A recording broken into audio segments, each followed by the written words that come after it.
All right, our chapter 10 and 11 Grit Book Club recap was today.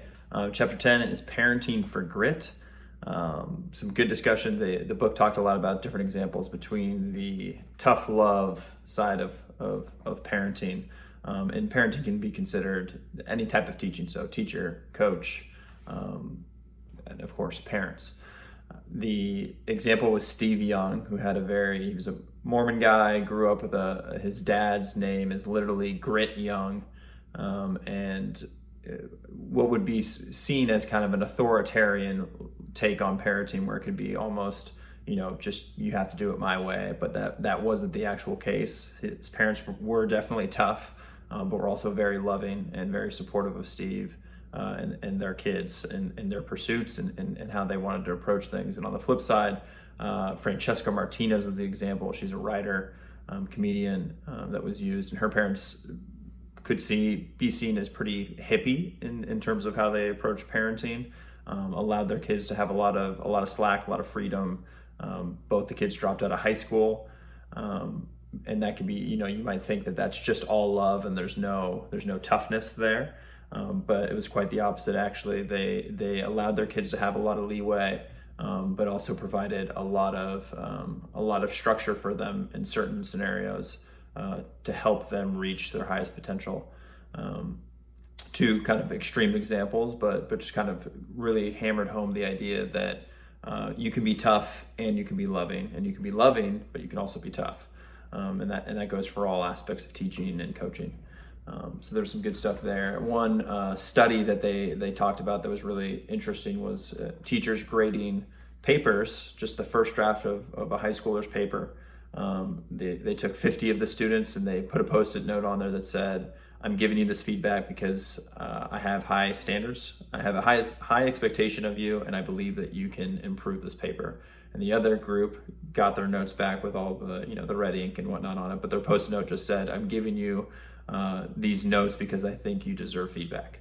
And so the difference between the high standards and believing in you versus just feedback on its own resulted in a lot of people who got the high standards Postit note to actually go back, rework their essays, and actually get higher grades. And the other half were far more likely not to provide any edits and make any changes to the first draft of their paper. So just kind of speaks to the psychology of what we coaches can do, or parents, or players as well, in terms of how we communicate and trying to hold people to a high standard, but also believing in them. And then chapter 11 was the playing fields of grit, and the first paragraph of this chapter talks about how Angela Duckworth's daughter, she was watching her trying to open a box of raisins. And then after, fiddling around with it for about a minute, she just dropped it on the ground and was done with it and moved on and just gave up. And so she went over and tried to encourage her and get her to try and open up the raisin box on her own. And she wasn't having anything to do with it. So she said she literally went out that moment and found something for her to do to try and teach her grit. And so she found a ballet class that was right down the street, just something outside the house that she could send her to and get some coaching in from someone that wasn't her, and that outside perspective that was a non-parent giving her a ton of feedback, but also a lot of accountability, who showed a lot of tough love and interest in helping all of the children that were in the ballet class, provided a really safe space for her daughter to learn the basics of grit, right? Of trying to improve at something and doing a hard thing and overcoming it. And then on the lines of the hard thing, there's a hard thing rule that the book talks about. And that's basically, and probably a lot of people have a rule similar in their house, and it's great. It's if you start something, you have to finish it through to the end, right? So if you sign up for a course, or if you join a team, or whatever it may be that you want to spend time doing, you have to see it through to the end. You can't quit halfway through when you have a tough day. If it's a natural stopping point, the season is 3 months long, you go through those 3 months. And if you want to make a switch at the end of that, then you can. And that's how you train the idea of following through, right? Of putting your mind to something, and even when it gets tough, to not stop, to not quit, to keep going.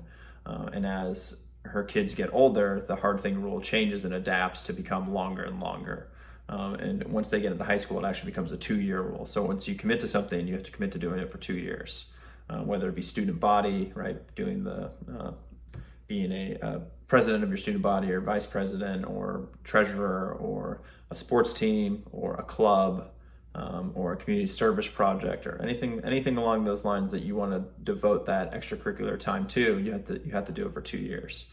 So it becomes a longer follow through process, and only the individual can choose what that is. You can't assign something to somebody. It's got to be something that an athlete is really wanting to pursue, right? Whether it be volleyball, whether it be student body, anything along those lines, having to follow through is the most important thing of that hard thing rule. There's a lot of data and science that backs up that idea that one of the biggest determining factors of success in life, it's not your socioeconomic background, it's not your parents' job or the place that you're born. It's your ability to follow through on whatever you commit to and whatever you're doing. And it's not necessarily sports, it's not necessarily violin, it's not necessarily any of those things. It's just your ability to follow through, and you learn follow through by going through something, by choosing to spend your time on something. And a lot of our guys, volleyball is one of their hard thing rules, if not maybe 1 to 2 other things that they also do. From cultural dance, we have some Greek dancers and Irish dancers, and other athletes that are playing basketball, baseball, or whatever it may be. The ability to follow through on those commitments is big, and it is a huge factor in how far you can get with whatever life throws at you. So lots of good stuff there. We are coming back next week for our wrap up, and we'll be following up with kind of a worksheet that's going to be made by the guys in terms of things that they got out of the book, and we'll throw that up on our Google Doc for everyone to see. So thanks for tuning in, and hope you will join us next week.